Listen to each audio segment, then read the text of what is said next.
According to the Uber CEO, human drivers will be replaced in 10 years. The clock is now starting to tick, and I might even say things might happen even sooner. You can see right here, Uber CEO says drivers will have about 10 years left before they will be replaced. The jobs of human drivers are safe for the next decade, but after that, another type of driver will take over.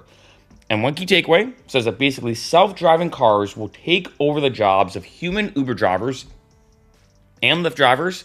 Let's also include taxi drivers, maybe even limousine drivers. The list goes on and on.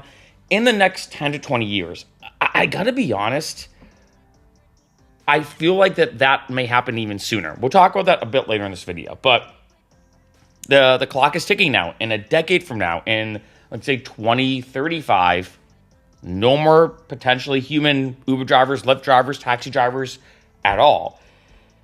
So going here, I'm talking about, the ride-sharing landscape, right? The Uber CEO said in an interview on Friday that driving for Uber is only a safe gig for the next decade. After that, autonomous vehicles or cars that drive themselves will take over the same routes humans drive today. And this is already happening. I've started doing more and more videos about Waymo, which is a self-driving vehicle that I've taken here in LA, and it's getting more popular. In addition, they just announced, which doesn't seem like a big deal, but it kind of is, that Waymos can now drive on the highway. Before they didn't, which is a bit of an issue because when you take a Waymo or self-driving Uber or Lyft or taxi here in LA, for example, it would take typically longer. Sometimes it was cheaper, and now it is a lot cheaper sometimes than Uber and Lyft, but you have to take the side streets. That's what Waymo did. Now Waymo can drive on the highway. Seems like not a big deal, like, oh, it can go on the highway now, but that is a big deal. Things are getting crazy, right? And you fast forward 15, 20 years, I think the autonomous driver is going to be a better driver than the human driver.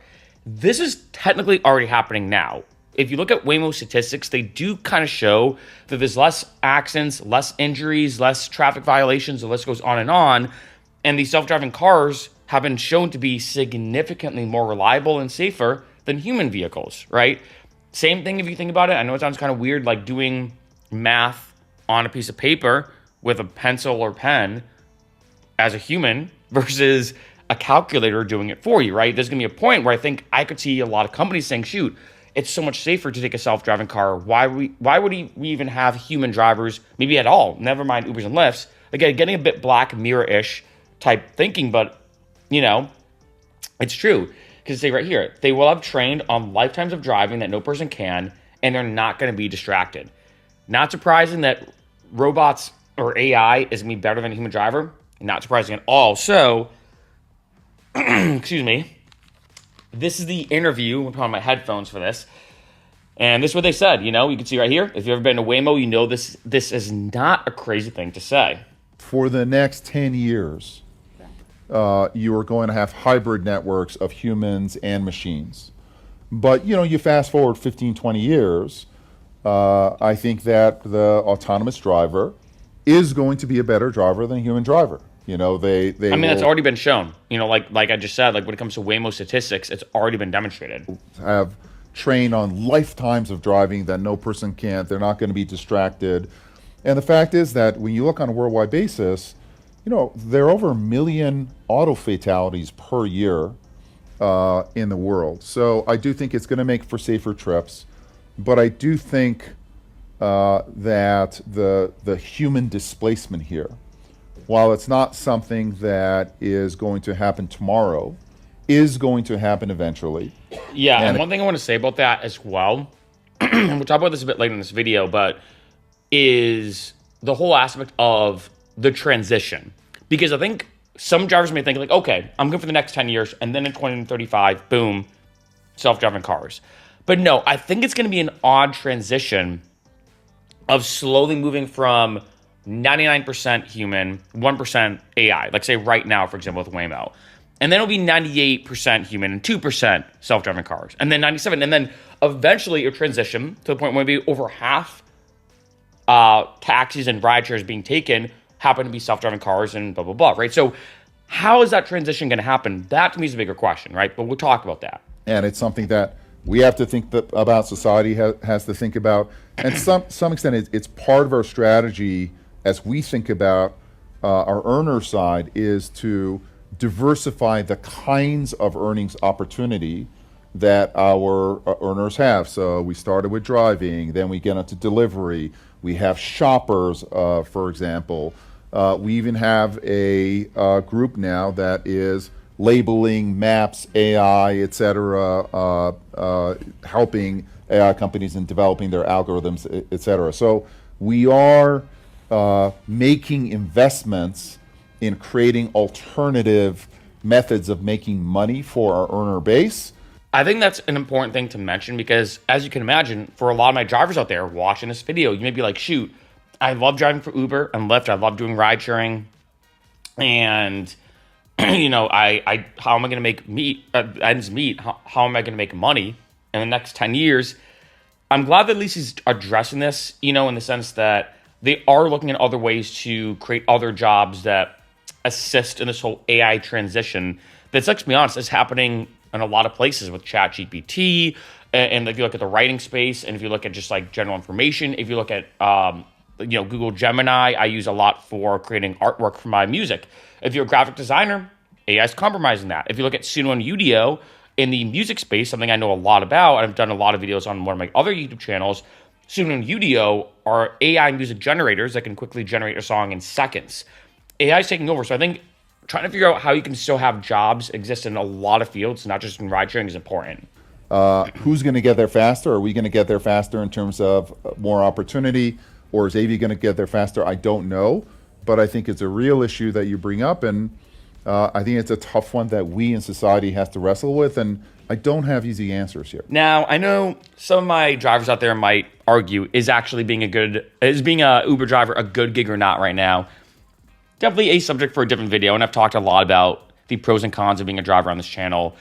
But what's interesting about this is, I think the first time I posted about self-driving cars on this channel was maybe 2021, 2020, I can't remember, 4 or 5 years ago. And I was like, you don't have to worry.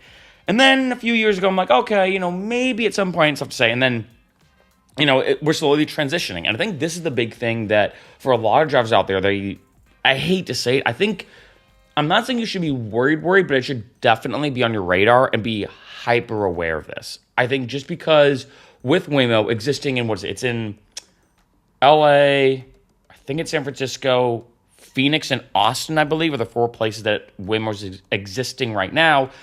Things are going well for Waymo. And I mentioned this that, every time I hear about a new Waymo update, it scares me more and more for my human drivers out there. The fact that at first, when I first took a Waymo, and, I'll post in the description if you want to watch my Waymo videos. I have a bunch of Waymo videos I've done so far on this channel. But when I first took it, I'm like, this is crazy. I'm sitting in the car. It drives itself. I thought there'd be someone in there with me, like, just in case something goes wrong. Nope. I was in there by myself, on my own. It was a great driver. The Waymo was fine. So that was the first kind of breadcrumb. I was like, oh, man, this is way more advanced than I expected. It's trippy. Now I'm kind of used to it. Like, no one here in LA freaks out anymore about Waymos. The second step then was Waymo's being cheaper. I mean, look what happened with Uber Pool, even Express Pool, if people remember way back in the day, which almost made it that you have to like walk a little bit to get picked up, and it was even cheaper than Uber Pool, now called UberX Share. That people were like, hey, if I can save money, I don't care if I get there, point A to point B, or in this case, multiple points because it's an Uber Pool. Now that Waymo's a lot of times cheaper than Uber and Lyft, that's the next breadcrumb. And then the next breadcrumb for me was the fact that back in the day, which was only a few months ago, but I guess a timestamp, a few months ago, when it comes to Waymo, it was a wait list. You had to be invited by somebody. It was one of those kind of referral type things. Now, anyone can just download the Waymo app here in LA and use it. Then the next breadcrumb was the fact that Uber's now partnering with Waymo. So if you order an Uber, like say in Austin, for example, you don't even need the Waymo app. You don't need to download the app and create a new account and blah, blah, blah. You just download the app, and you download the Uber app, which you already have, You already have the Uber app. You order an Uber, and then boom, a Waymo could show up as opposed to a human driver.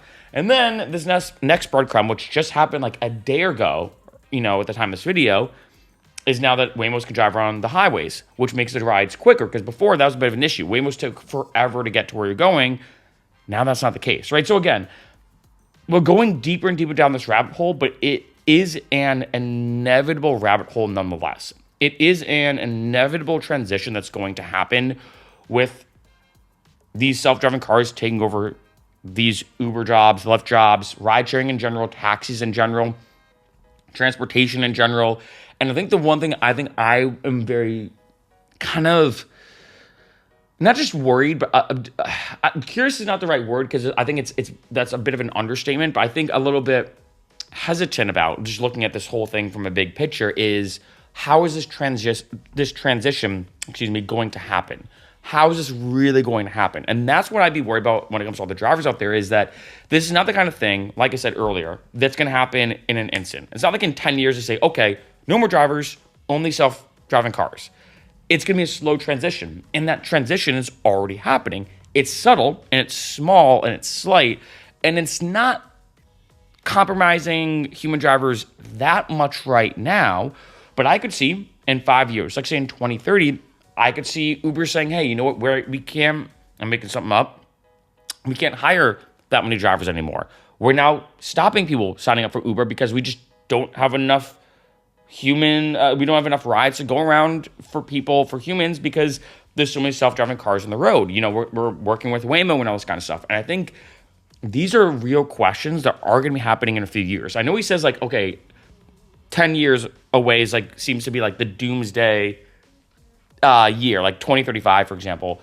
I feel like it's going to be sooner than that with how fast Waymo's growing. I said before as well in other videos that Waymo does have a certain like radius or a map, let's say here in LA, for example. So it can't go outside of it, but it's growing. Remember, at first it didn't include like Marina Del Rey. Now it does include Marina Del Rey, for example, right? So it's growing and growing and becoming more and more big and bigger when it comes to the Los Angeles area. And again, Waymo is still very, very small in the sense that it's only in 4 cities. Even in those cities, like I said, you can only pick up and be dropped off in a given radius. So it isn't this mind-blowingly catastrophic thing that's taking over Uber drivers and Lyft drivers, but more and more people are signing up for Waymo. More and more people are taking it, because I think at first it becomes kind of a novelty. At first, I think it's more of like oh my God, check this out. Like people want to do an Instagram reel about it or post about it on social media. Like people want to do it to try something new and to see if the hype is there and all that kind of stuff.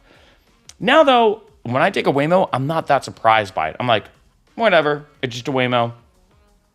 Who cares, right? And so I think that's where things are transitioning now, where self-driving cars are becoming so prevalent and so prominent. That's just something to be aware. That's something to be aware of, I think, for all my drivers out there, just overall.